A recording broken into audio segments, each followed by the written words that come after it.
अवधूत चिंतन श्री गुरुदेव दत्त। हाय, कसे आहात? चला तर आज ना मी तुम्हाला न संपणाऱ्या बिस्किटांचा पुन्हा कसा वापर करायचा ती ट्रिक मी तुम्हाला आज दाखवणार आहे। तर ही जी बिस्किट आहेत ही माझ्याकडे आता ती संपतच नाही आहेत, तर त्याचं मी तुम्हाला आता केक बनवून दाखवणार आहे। ते बिस्किटं लागणार आहेत आणि त्याच्यासाठी मला असा एक ट्रे लागणार आहे। त्याच्यामध्ये आपण हा बटर पेपर सेट करून घ्यायचा आहे आणि लागणार आहे दूध आणि हर्षीज चॉकलेट सिरप लागणार आहे। पुन्हा डार्क कंपाऊंडचा एक चॉकलेट बार मिळतो, तो आपल्याला लागणार आहे। तर चला आपण आता कृतीला सुरू करूया। आता हे जे आपण चॉकलेट बार आहे ना, हे आपल्याला असं तुकडे तुकडे करून घ्यायचं आहे, बारीक बारीक। म्हणजे हे ना आपण जेव्हा गॅसवरती पातेल्यामध्ये ठेवू त्यावेळेला ते मेल्ट लवकर होईल, वेळ लागणार नाही आपल्याला मेल्ट व्हायला। त्याचे बारीक बारीक बारीक बारीक आपल्याला असं चिरून घ्यायचं हे। तर हे मी ना ट्रेमध्ये आतमध्ये हे सगळीकडे हे करून घेते, म्हणजे याचं खालचा बेस आहे ना तसा मस्त ब्राऊन आपल्याला दिसेल।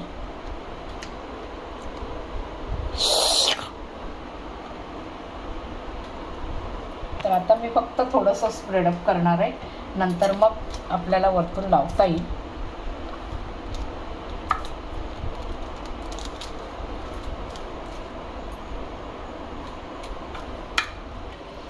आता या पातेल्यामध्ये ना हे जे मी चिरून ठेवलेलं जे चॉकलेट आहे ते आपल्याला थोडं थोडं थोडं थोडं घालायचं आहे आणि इथे मी गरम पाणी करायला ठेवलं आहे, तर त्याच्यामध्ये हे आपल्याला वितळून घ्यायचं आहे। एक मिनिट,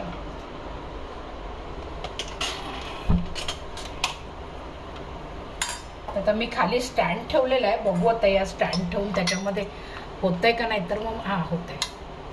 तर हे आपल्याला असं वितळून घ्यायचं आहे।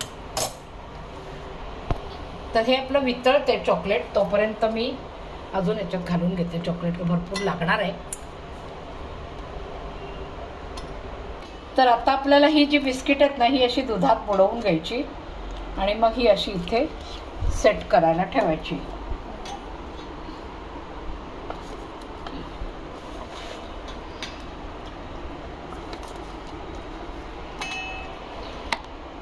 तर आता ही जे मध्ये मध्ये जो भाग आपला राहतो ना त्याच्यामध्ये आपण असं तुकडा करून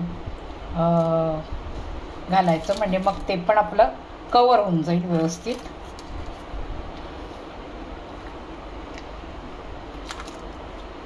कारण आपल्याला हे सगळं मोकळं ठेवायचं नाही आहे, तर कवर झालं पाहिजे, जास्तीत जास्त कवर हे बघायचं आहे। आता हे मगाशी मी जे चॉकलेट मगाशी चॉकलेट जे टाकलं होतं ना पातेल्यात ते आता मेल्ट होतं आहे। हे मेल्ट करण्यासाठी ना आपल्याला थोडंसं असं दुधाचा वापर करायचा आहे, कारण ते काय बिस्किटांवर आपण घालणार, बिस्किट आपली सोप करूनच घेतील ते। आता हे छान मेल्ट होतं आहे।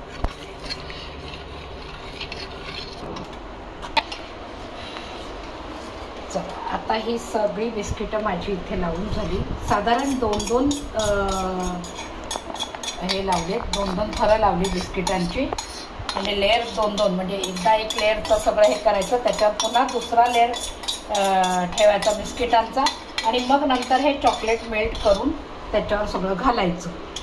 आता मी हे सगळं लास्ट चॉकलेट हे घालते आणि मग हे आपल्याला थंड झाल्यावरती डीप फ्रीझरमध्ये सेट करायला ठेवून द्यायचं आहे आणि मग साधारण 7-8 तासानंतर बघायचं आहे की काय झालं आहे।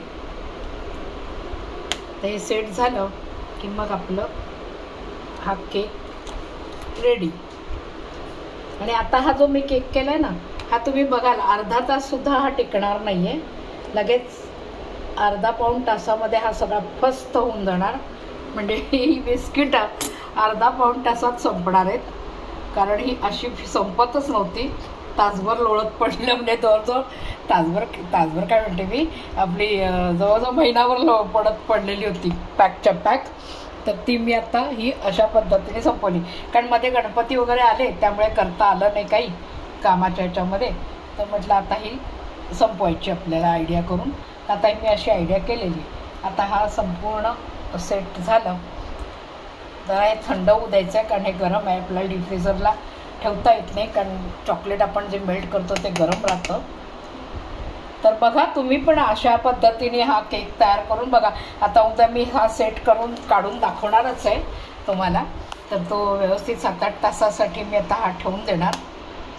सेट करून मी आता हा ठेवणार आहे आणि नंतर मग सेट झाल्यावरती पुन्हा तो काढायचा आहे. म्हणजे बटर पेपर लावला आहे ना, तर तो सहज निघून येईल. तर बघा तुम्ही पण अशा पद्धतीने केक तयार करून बघा, न संपणारा बिस्किटांचा. आणि मला नक्की कमेंट बॉक्समध्ये सांगा की तुमची न संपणारी बिस्किटं कामाला आली का नाही.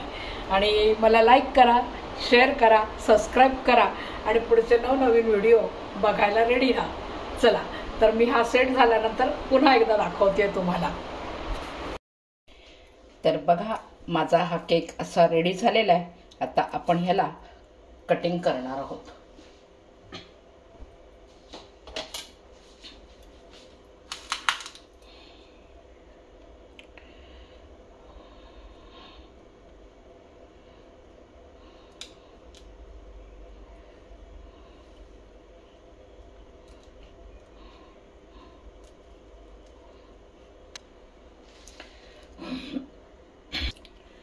तर बघा आपला हा छान न संपणाऱ्या बिस्किटांचा केक कसा झाला आहे. आणि तुम्ही पण करून बघा. आता हा केक संपायला वेळ लागणार नाही, फटाफट संपून जाईल. मुलांना तर अतिशय आवडेल. तर असे नवनवीन प्रकार अशा वेगळ्या पद्धतीने जर मुलांना खायला घातलं तर खूप लवकर संपतं आणि खूप आवडतं मुलांना. म्हणून मी हे केलं. तुम्ही पण करून बघा. बाय.